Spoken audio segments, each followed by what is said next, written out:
Aga suur tänu kena tutvustuse eest ja suur tänu Narva muuseumile kutsumast mind. Ja tõesti see Narva puitbarokk on siis olnud see, mis mind ikka jälle Narva on toonud viimasel mitmel aastal juba mitmeid kordi. Et see on nagu kujunenud teemaks, sellest tuleb juttu, siis Narva selle kuldajastu, siis barokiperioodi puitnikerduskunstist. Et see on siis see kultuuri pool, aga siis teine see sõja pool on siis, ma pean siin ka vahetama ju. Et seal on see hävingu pool on siis see sõda muidugi, et tegelikult on siis see puit barokknikerdus ju see, mida ei tohiks üldse Narva puhul olemas olla, et me kuulsime seda massiivset pommitamist, mis Narvale osaks langes, et kui ei saanud just vanalinnahoone otsetabamust, siis et majakarbid põlesid tühjaks. Aga üllatust, Narva muuseumi inimesed muidugi seda teadsid, aga suurele osale teistele inimestele tuli see üllatuseks, et muuseumi hoidlates on päris suur hulk siis irtseid barokkpuunikerdusdetaile. Ja suuresti siis Anne eestvedamisel sai algatatud siis niisugune töötubade sari, kus tudengid, Eesti Kunstiakadeemia, siis muinsuskaitse konserveerimise osakonna tudengid ja ühest töötoast võtsid osa ka Pallas ja skulptuuriosakonna tudengid. Siis konserveerisid neid, tegid esmaseid konserveerimisharjutusi, puhastamine, kinnitamine, aga oluline osa oli ka dokumenteerimine, siis mõõtmine ja inventeerimine, et need saaks üldse arvele võtta muuseumi kogudes. Et tõesti mitukümmend või isegi võib-olla sadakond, üle sajakonna irtse detaili, mil esialgu oli nende päritolu väga hämar, täiesti teadmata, milliste objektide küljes nad pärit olid omal ajal. Ja see sai ka siis oluliseks tudengite ülesanneks otsida neid võimalikku kohti ja esemeid, milliste objektide osad nad võisid seal Narvas omal ajal olla. Ja arhiivitööna siis oli roll minul ja tahan kohe mainida, et Tallinna linnaarhiivi arhivaal Triin Grönström kandis olulise panuse, et otsida välja neid omaaegseid meistreid. Et sellised on siis mõningad detailid, mis siis meie töölaual olid.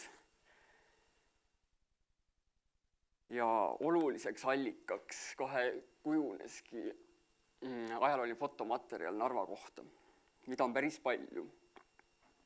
Et seda on palju ka digiteeritud just viimastel aastatel ja see on muutunud kättesaadavaks, et see võimaldab tõesti teha üha paremaid ja paremaid otsinguid. Et nii Eesti muuseumite kogude arhiivid või muuseumite kogudes on siis fotod muisis suur osa olemas.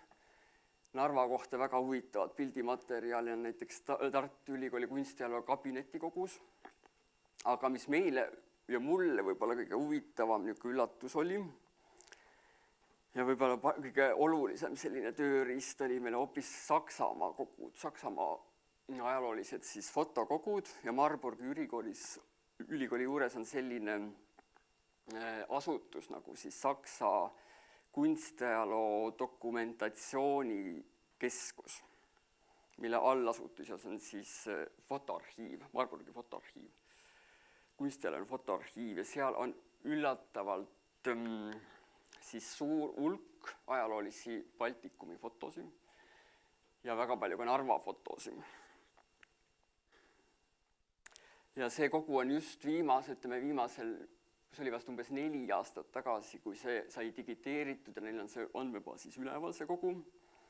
Et suur osa nendest Narva fotodest on aastast 1940 ja kannavad siis allkirja Otto Kletzel kui see kogu autor. Et temast tuleb veel pikemat juttu, et väga huvitav isik ja temale siis me saime suuresti tugineda seda Narva puitbarokki materjali läbi kammides ja otsides siis nendele detailidele seda ajaloolist konteksti. Et siin on mõned näited lihtsalt sellest Otto Kletzeli kogus, need fotod on tõesti väga kvaliteetsed, oli väga aga terava silmaga pildistas siis niisuguseid paremaid detaile üles Narvas ringi käies ja ka muuseumis käies, et see Eeva kuju oli juba tol hetkel muuseumi kogus ja minu teada see on nüüdseks hävinud, aga selle paariline on siis loogiliselt Aadam, kes on alles võõratud kujud olnud. Ja siis teine pilt on siis näiteks siis Narva Jaani kirikus olnud kella niisugune ehisraami osa. Et kui ma lähen võib-olla, tahaks minna paar tagasi ei saa. Et lähemalt siis võib-olla see Otso Kletseli kogu lugu on huvitav. Et tema oli siis kunstielu professor Poznani ülikoolis juba siis Saksa okupatsiooni ajal siis Poolas ja Poznani ülikooli koondatigi siis selline tegelemine nende Saksa idaala kunstipärandiga. Ja selle tegevuse siis ühe suunana võeti ette siis fotokampaania Baltikum 1940 suvi, mille käigus pildistati umbes 2500 objekti Baltikumis ülesse.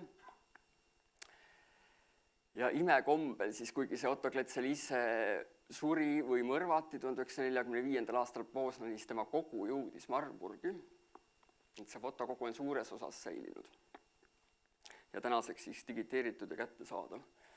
Et soovitan kõigil ka sirvida, siin oli see lehekülg ja otsida ja vaadata, et narvalastel kindlasti need fotod ütlevad siis võib-olla rohkemgi. Et see pildi materjal, ma toon lihtsalt mõned näited võib-olla siin, et millise hulga tudengid pidid siis läbi käima, et otsida neid detaile fotodelt, et siin on lihtsalt mõningaid paremaid fotosid ma näitan, et siin on üks Narva barokk puitnikerduse oluline teos, üks väheseid, mis on ka hästi säilinud. Et ma eeldan, et see siis ilmselt oli evakueeritud. Narva issanda muutmise kirikus olnud krutsifiks, mis praeguseks on siis Jeesuse ülestõusmise peakirikus Narvas väljas, et soovitan minna vaatama Tallinna meistri Elert Tiile töö aastast 1660 umbes. See dateering põhineb sellele, et Narva teine selline suur nullpunkt 1944. aasta kõrval või sellele eelnenult oli siis aasta 1659, mil Narva põles teadaolevalt maani maha, mõni üksik hoone ja alles ka kirikute vara põles. Et Narvast ei ole siis põhjust otsida varasemat puitnikerdust. Et see on üks esimesi. Ja huvitaval kombel esimene on siis ka säilinud hästi. Aga siis suur hulk ei ole säilinud, et siin on lihtsalt mõningad, mille puhul meil on ka meistrid teada, et Simon Sifferson näiteks, üks minu lemmikuid on see Narva raekoja pingistik, et see on siis hävinud. Või siis ka, siin on Jaani kiriku kantsel, mis oli Jaani kirikus olnud niisugune uhke pingistik või loož lausa. Et sealt me otsisime siis neid sobivaid detaile, kas võiks olla see, ei olnud. Aga lõpuks me jõudsime siis ühe pildiraamini. Fotod ühest pildiraamist, mis asus siis Narva siis Saksa koguduse kirikus, Narva Jaani kirikus. Et selle puhul on siis siit alt oli ka välja loetav, see on aastast 1738 ja annetatud siis raehärra Arpsi poolt, kes oli üks kõige mõjukamaid Narva kaupmehi sellel perioodil. Ja temas siis õnnekombel on toredasti säilinud ka portreepaar Narva muuseumi kogus. Et Narva galeriist seda kindlasti võib imetleda. Ja tegemist siis hästi suuremõõtmelise barokse raamiga, mille puhul õnnelik allikaleid, mis viib meid selle meistri juurde. Et see sündmus siis juhtus Tallinnas. Lugu hakkas argnema Tallinnas, selle allika lugu siis, et 1748. aastal Tallinna puunikerda Quirinus Raabe abikaasa naine Magdalena kaebas konsistooriumi kohtule. Et tema mees joob rämedalt ja peksab ja jookseb tal noaga taga. Et asi on nii hulluks läinud, et võiks lahutada. et tal oli ka huvitavaid mitmeid tunnistajaid siis, kes tõesti tunnistasid, et see Quirinus puunikerdöö ja Quirinus raabe joob ja lärmab. Samas tunnistajad leidsid, et seda otsest nagu noaga taga ajamist nad ei ole näinud.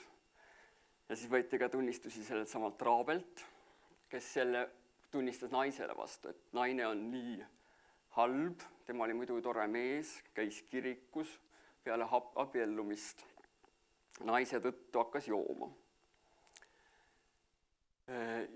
Huvitav lugu siis ka, mida konsistoorium neil soovitab teha või see nii-öelda konsistooriumi otsus oli neile nii-öelda pakkuda välja, et nad võiksid võtta abielust pausi. Et siis elada lahus ja äkki see lahendab asja. Aga siis selle kohtudokumendi, see mahukas kohtumaterjal, mis on siis sellest tülist säilinud, on ka säilinud selle puunikerdaja, Tallinna puunikerdaja Quirinus raabe tööde nimekiri 10 aasta kohta, mis on ainus selline barokki ajastu meistri tööde nimekiri nii pikas perioodist. Me saame siis teada, millega üks puunikerdaja Tallinnas tegeles. Suurem osa tööst oli tal erinevate mööbliesemete valmistamine, aga ka näiteks baroksete parukate siis hoidjaid. Parukaid kord hoiti sellisel peakujulistel puidust sageli uhkelt nikerdatud parukahoidjatel, et siis see oli üks töö, mida ta tegi. Aga selle kõrval ta ka valmistas näiteks kirikutele altareid, et siis selles tööde nimekirjas ongi üks esimene töö, mille ta tegi, on altar ühele Soome kirikule, jälle väga huvitav informatsioon, et Tallinnas siis viidi Soome altari seinase, ehk siis rentaableid. Aga kõige kallim töö, või kõige hinnalisem töö, mis siis selles nimekirjast läbi käib, on Narva raehärra Arpsile valmistatud kaks raami, 2 pildiraami, 52 taalrit, mis siis võimaldabki ühendada need barokki pudemed läbi selle ajaloolise foto ka meistriga. Et väga niisugune õnnelik allikas, aga kurb lugu või isegi niisugune tragikoomiline lugu selle töö taga. Et siin on ka üks siis foto, kus on näha need mõlemad pildiraamid, neid oli tegelikult 2 seal kirikus. Alguses meil oli käepärast selline foto, kus oli näha ainult 1 pildiraam, siis ühes idapoolses nurgas, aga siit samba tagant paistab siis ka see teine pildiraam. Et natuke ongi vist segadus sellega, et kas meil on siis 2 pildiraami tükid, kuna nad olid identsed, või on siis 1 pildiraami tükid.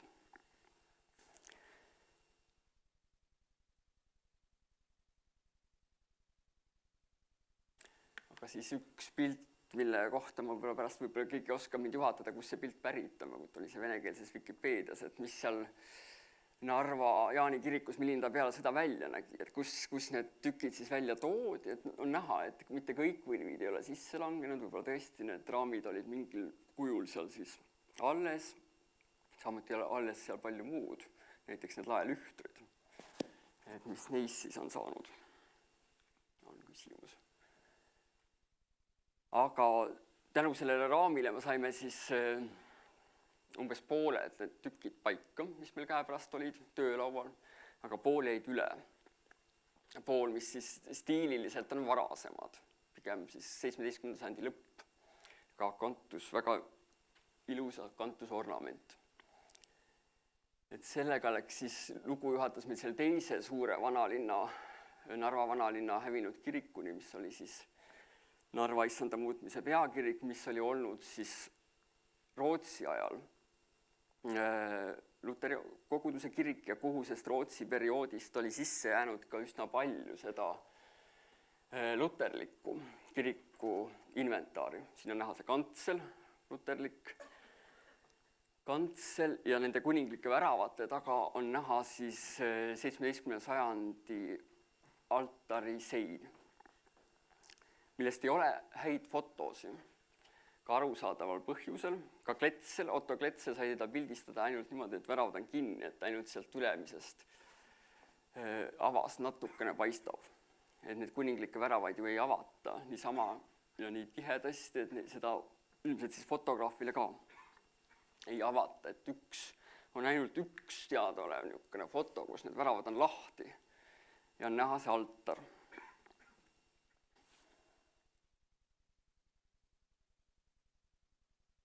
Ja siin siis tuligi välja, võrreldes neid seda küllaltki kauget udust fotot, et need detailid, enamik siis need ülejäänud detailid pärinevad sellelt teoselt. Et siin on näha need niisugused ehisvanikud, mis paiknevad siin külje peal. Siis see kapiteel on siin näha. Siis on selle ovaase raamitükk ja neid tükk oli ikkagi kümneid, mis on pärit sellelt altarilt siis. Ja selle puhul on ka teada meil meister huvitaval kombel, mitte tänu, ei ole allikalist viidet, et just selle konkreetse altari valmistas Antoni Eckmayer. Aga on teada paar teist asja, mille puhul on meil allikaline teade, mille Eckmayer Narvas tegi. Tema on nüüd tõesti Narva meister, kes tuli Narva 1669. aastal Lübeckist. Ja teadaolevalt pärines hoopis Lõuna-Saksamaalt, mis on ka huvitav, et võib-olla teistsugune selline kunstiline käekiri. Ja on teada, et selle Jaani kirikus olnud pildiraami puhul, mis valmis siis aastal 1688 minu teada, selle puhul on teada siis tellimine temalt.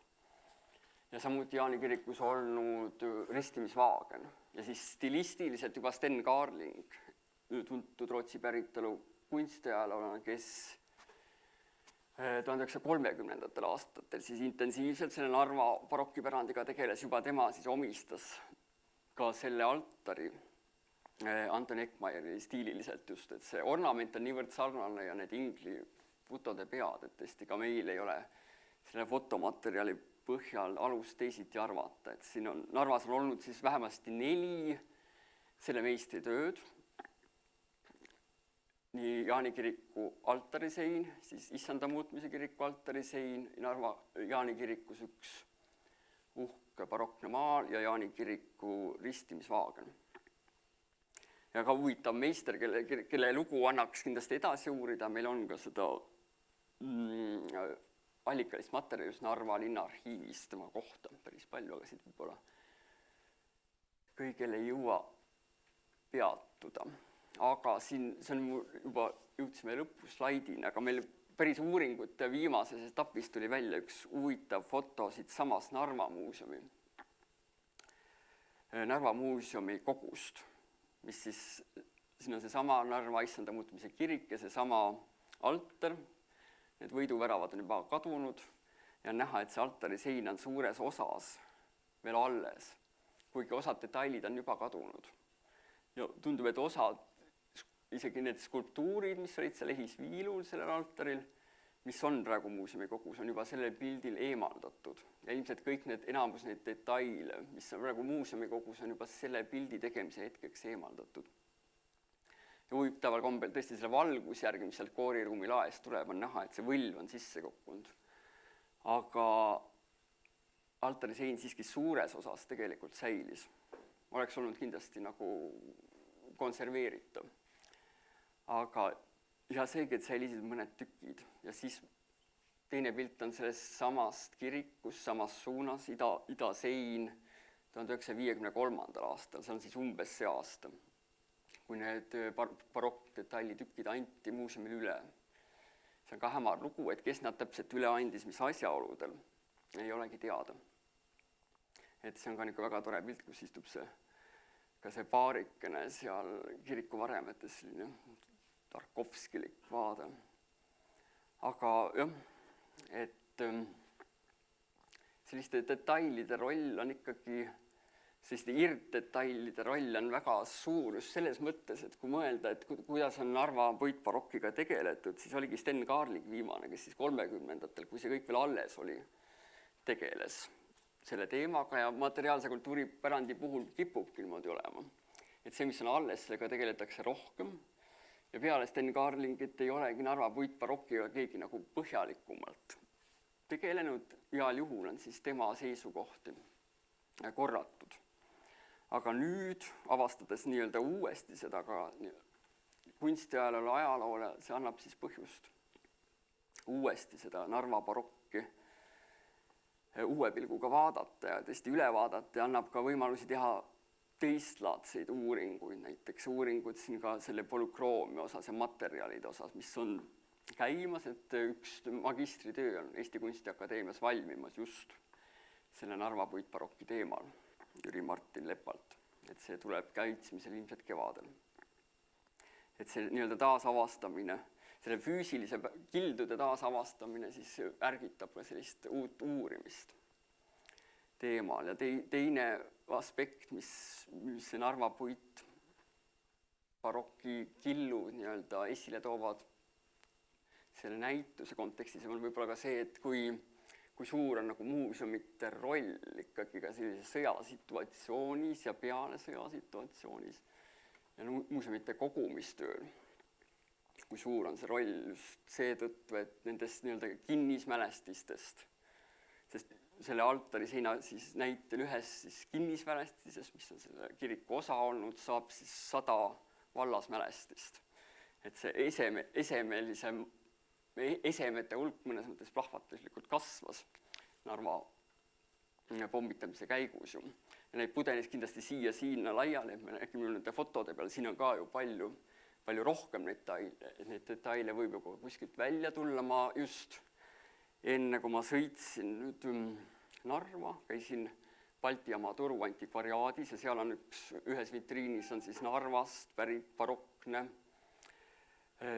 keraamiline detail väidetavalt siin ühes Narva ahjult. Niimoodi müüakse seda sealt. Et need detaile on siis palju ja siis muuseumil muidugi sellises kriisituatsioonis kogumisvõimekus oli ju kindlasti väga väike, aga ikkagi see roll äärmiselt suur. Et sellega ma võib-olla praegu lõpetaks, võtaks hoopis küsimusi.